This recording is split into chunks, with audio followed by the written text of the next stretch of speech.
Gimana sih caranya supaya kita bisa tetap disiplin dengan trading plan kita?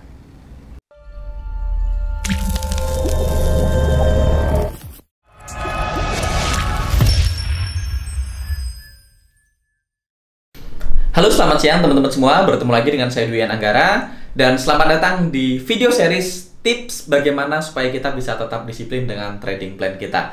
Jadi teman-teman, ini nanti akan jadi beberapa video. Jadi ini adalah video pertama, karena nanti tipsnya tidak hanya satu. Nah, sebelum kita mulai teman-teman, pertama pastikan teman-teman subscribe dulu di channel ini. Kalau yang belum subscribe, pastikan teman-teman hit tombol subscribe dan aktifkan tombol loncengnya, supaya teman-teman langsung dapat notifikasi ketika saya upload video baru dan supaya saya bahagia. Oke? Dan yang kedua, pastikan teman-teman juga follow saya di Instagram @dwiananggara. Teman-teman bisa cek di sini ya, sebelah kanan. Karena di Instagram teman-teman bisa tanya jawab dengan saya, bisa ajukan pertanyaan, dan teman-teman akan dapat banyak update dari saya, misalnya tentang seminar, tentang jadwal workshop, tentang webinar. Biasanya saya update di Instagram. Oke? Nah, tadi pagi teman-teman, waktu saya jalan pagi, saya bikin bubble question ya di Instagram. Kira-kira hari ini mau bahas apa nih di YouTube? Dan salah satu pertanyaan yang muncul adalah, Mas, bahas dong gimana caranya supaya kita tetap bisa disiplin sama trading rule kita. Nah, teman-teman, ada banyak tips. Hari ini kita akan bahas satu dulu. Jadi gini, banyak orang, mereka sudah mengambil keputusan nih, oke, pokoknya mulai hari ini saya akan disiplin sama trading plan saya. Mulai hari ini saya nggak akan overload lagi. Mulai hari ini saya nggak akan averaging lagi. Mulai hari ini saya nggak akan martingale lagi. Mulai hari ini saya nggak akan trading kalau tidak dari trading plan saya. Udah banyak bikin resolusi, teman-teman, udah banyak mengambil keputusan, tapi pada akhirnya tetap aja averaging lagi, tetap overload lagi, tetap nggak follow plan, tetap nggak disiplin kan gitu. Nah, kenapa? Kita udah ngambil keputusan kok kita tetap nggak bisa stick sama keputusan kita. Jadi, guru saya pernah bilang, ibu dari semua tindakan adalah sebuah keputusan. Jadi kalau teman-teman sudah mengambil keputusan, itu sudah menjadi ibu dari sebuah tindakan. Tetapi kabar buruknya, ibu nggak akan punya anak kalau tidak ada bapaknya. Kecuali ibunya adalah Siti Maria kan gitu ya. Jadi ibu nggak akan punya anak kalau belum ada bapaknya kan gitu. Jadi ibu dari semua tindakan adalah sebuah keputusan, tetapi bapak dari semua tindakan adalah suasana emosi yang tepat. Ini saya belajar dari Pak Tung Desem Waringin ya. Jadi gini, kalau teman-teman suasana emosinya nggak tepat, ya sudah mengambil keputusan tetap aja nanti nggak disiplin. Nah, gimana caranya? Kadang-kadang ada orang yang berubah karena ada satu kejadian tapi shocking dan emosional. Misalnya, teman-teman tiba-tiba trading terus MC sangat besar, sangat parah, yang sangat mengganggu hidup teman-teman. Jadi MC-nya udah benar-benar berasa shocking secara emosional. Jadi setelah itu teman-teman langsung ngambil keputusan, oke, mulai hari ini saya nggak akan melanggar rule lagi, karena saya tahu kalau melanggar rule akibatnya tadi sakit kan itu. Jadi teman-teman tahu akibatnya. Jadi ini bisa sama aja kayak kasus lain, misalnya ada orang yang makannya sembarangan, makan nggak sehat, terus sampai pada satu titik dia sakit keras, terus hampir meninggal gitu ya. Terus akhirnya dia sembuh, setelah itu dia mengambil keputusan, mulai hari ini gue akan makan yang sehat, gue nggak akan makan sembarangan lagi. Karena dia satu kejadian yang shocking kan gitu ya. Nah, cara kedua, teman-teman juga supaya dapat emosi yang tepat, teman-teman harus pindahkan nikmat dan sengsaranya. Kalau nikmat dan sengsaranya sangat jelas, teman-teman akan lebih mudah untuk follow rule-nya kan gitu ya.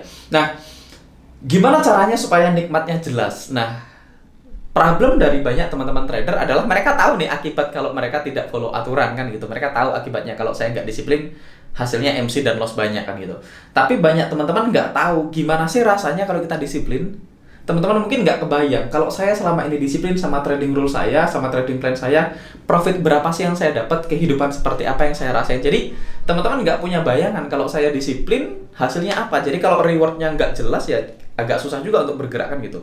Nah, gimana caranya kalau teman-teman hari ini belum ngerasain profit banyak dari trading ya, teman-teman belum punya cukup banyak income dari trading, gimana caranya supaya itu hasil di masa depan tadi memotivasi kita untuk disiplin. Nah, teman-teman, saya akan cerita apa yang saya lakukan ya, teman-teman. Jadi dulu ketika saya mulai pertama trading dulu, saya mungkin sama seperti teman-teman, saya juga kadang-kadang nggak follow aturan. Jadi bukan saya orang yang luar biasa, hebat, dewa, sakti, disiplin dari lahir, nggak gitu juga. Saya sama seperti teman-teman, saya orang biasa, saya juga kadang-kadang pengen entry sendiri, saya juga kadang-kadang belum nyampe TP-nya pengen nge-close, sama kayak teman-teman. Nah, apa yang akhirnya menguatkan saya untuk hanya selalu trading dari trading plan saya? Apa yang akhirnya menguatkan saya untuk selalu disiplin? Apa yang akhirnya menguatkan saya untuk selalu follow rule? Nah, teman-teman, Kenapa? Karena saya tahu kalau saya disiplin saya akan dapatkan ini. Kalau saya nggak disiplin hasilnya ini. Jadi nikmat dan sengsaranya sangat jelas. Nah kalau nikmat dan sengsaranya sangat jelas, teman-teman akan most likely, belum tentu disiplin juga karena tergantung sama kita kan, akan most likely teman-teman akan ikutin aturan. Nah pada akhirnya teman-teman saya percaya bahwasanya disiplin itu nggak work ya. Jadi kalau kita pakai willpower selama kita masih berusaha menahan diri, maka akan tricky. Ada satu titik di hidup kita di mana kita akan lepas kontrol, kita akan tetap melanggar aturan. Nah, caranya adalah dengan membangun habit. Nanti kita akan bahas di next tips, yaitu membangun habit. Tapi kita bahas yang pertama dulu. Teman-teman harus tahu nikmat dan sengsaranya. Teman-teman harus tahu gimana nikmatnya sih kalau teman-teman follow aturan. Nah, salah satu caranya adalah dengan teman-teman mencatat semua trading plan teman-teman. Jadi dulu ketika saya mulai, saya bikin jurnalnya. Saya semua bikin before afternya. Jadi ketika saya analisa, saya bikin gambar before-nya. Setelah itu saya bikin after-nya. Setelah ini ke hit, apakah dia hit SL atau hit TP. Jadi saya bikin semua datanya secara jelas, secara terikot, secara jelas. Walaupun hasil dari trading account saya tidak selalu mencerminkan hasil dari plan saya, tapi minimal saya tahu hasilnya berapa kalau saya disiplin. Jadi saya catat nih, ini trading plan saya, terus ini hasil akhirnya, ini trading plan saya, hasil akhirnya. Jadi before after picture-nya saya catat, saya rapikan, saya catat datanya. Ini win rate-nya berapa banyak yang SL, berapa banyak yang TP, hasilnya berapa R. Jadi profitnya berapa sih kalau saya ngikutin trading plan saya dengan benar. Jadi kalau misalnya saya tiba-tiba satu hari nggak melanggar aturan, ya saya catat saya nggak melanggar aturan karena ini kan gitu. Karena saya ketakutan, saya close duluan karena ada ini, atau saya nggak disiplin karena ini. Saya catat, saya bikin trading journal. Nah setelah 2 bulan, 3 bulan, setelah saya punya beberapa puluh transaksi atau ratusan transaksi, saya analisa. Kalau dulu seandainya saya ngikutin semua trading plan saya di awal, kira-kira profit saya berapa? Oh ternyata saya menemukan kalau saya nggak mengganggu sistem trading saya, profitnya akan jauh lebih besar. Kalau saya biarin aja dia kena SL atau kena TP, profitnya akan lebih besar. Walaupun kadang-kadang ada hari dimana ini kayaknya SL nih, terus saya intervensi dan ternyata bener SL. Jadi saya selamat nih, kalau saya nggak intervensi saya akan loss lebih besar. Atau ada hari dimana saya merasa wah kayaknya TP-nya nggak bakal nyampe nih, terus saya close sebelum TP. Dan ternyata bener, setelah saya close harga balik arah terus kena SL. Jadi saya merasa selamat nih, untung tadi di close ya, kalau nggak di close harusnya nggak jadi profit kan gitu. Nah teman-teman, tapi itu kan nggak objektif ya, saya nggak punya datanya berapa banyak yang menyelamatkan, berapa banyak yang akhirnya setelah saya close ternyata hit sampai final target. Berapa banyak transaksi yang saya pikir mau SL tapi saya close, ternyata nggak jadi SL, ternyata hit final target. Atau ada transaksi yang harusnya SL, nggak saya close, saya geser SL-nya terus balik lagi terus ke TP. Atau berapa banyak yang ternyata kalau geser SL itu malah memperburuk, berapa banyak yang menyelamatkan. Jadi teman-teman harus punya datanya sangat detail. Nah setelah saya punya datanya detail, saya akan cek, oh ternyata selama ini saya akan make money lebih banyak kalau saya nggak pernah intervensi trading plan saya. Jadi saya tahu datanya, ternyata kalau saya bikin trading plan dan saya ikutin trading plan saya menghasilkan sekian R, profitnya sekian. Tapi karena saya nggak disiplin, saya cuma dapat sekian, saya dapat jauh lebih kecil daripada yang seharusnya saya dapat. Nah itu juga bikin kita punya keberanian, oke mulai hari ini saya punya keberanian untuk nahan trading plan saya dan saya mau disiplin. Kenapa? Saya tahu kalau saya disiplin hasilnya akan lebih besar. Tapi kalau saya melanggar aturan hasilnya lebih kecil, atau lebih parah lagi kalau saya melanggar aturan hasilnya saya loss besar atau margin call. Jadi saya tahu nikmat dan sengsaranya. Dan yang kedua teman-teman, untuk disiplin itu bukan hanya butuh niat tapi juga butuh keberanian. Teman-teman butuh memberanikan diri untuk melakukan apa yang teman-teman tahu harus lakukan. Saya sering bilang, experience tell us what to do, confidence allow us to do it. Jadi pengalaman bikin kita tahu apa yang kita lakukan, tetapi confidence, percaya diri bikin kita berani melakukannya. Nah, gimana caranya supaya teman-teman berani untuk disiplin sama trading plan kita? Ya caranya dicatat. Kalau teman-teman catat datanya sendiri, teman-teman punya datanya. Pertama teman-teman tahu masa depannya, kalau saya follow rule hasilnya ini kan gitu.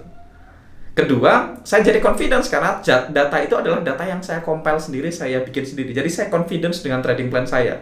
Banyak orang kan nggak percaya diri dengan trading plan dia. Jadi ketika dia bikin trading plan, dia nanya ini bener nggak ya?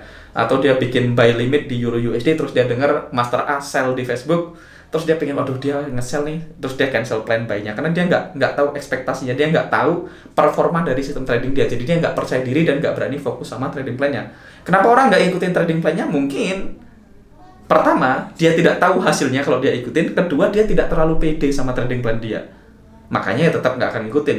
Jadi teman-teman nggak ada shortcut atau tips pendek kalau teman-teman lakukan ini pasti berani. Nggak bisa, teman-teman harus mengalami prosesnya. teman-teman harus mencatat sendiri, mengalami loss-nya sendiri, dan teman-teman harus tahu angka dari trading plan teman-teman sendiri. Jadi tips pertama supaya teman-teman bisa disiplin sama trading plan-nya, bikin jurnal yang rapi, bikin before after-nya, dan teman-teman catat hasilnya. Hasil kalau teman-teman ngikutin trading plan-nya dengan benar, dan hasil kalau teman-teman sembarangan, kan gitu ya. Dari situ nanti teman-teman lihat berapa selisihnya, berapa sih kerugian saya gara-gara saya nggak follow trading plan. Nah, banyak orang dia pengen follow trading plan, tapi kan dia sebenarnya nggak tahu sih, kalau saya ikutin trading plan emang dapatnya apa sih, dapatnya berapa sih. Nah, karena nggak tahu, nggak punya keberanian, nggak punya keinginan, akhirnya nggak disiplin. Oke, teman-teman, saya rasa cukup sampai di sini dulu untuk video pertama, tips bagaimana cara supaya kita disiplin dengan trading plan. Nah, kalau teman-teman merasa video ini bermanfaat, please share video ini ke orang lain. Dengan teman-teman nge-share video ini ke orang lain, teman-teman akan menyelamatkan lebih banyak orang dan membantu lebih banyak orang, dan mudah-mudahan jadi amal jariah buat kita semua, buat teman-teman dan juga buat saya. Oke, saya Dwi Anggara pamit, dan sampai ketemu di video-video berikutnya.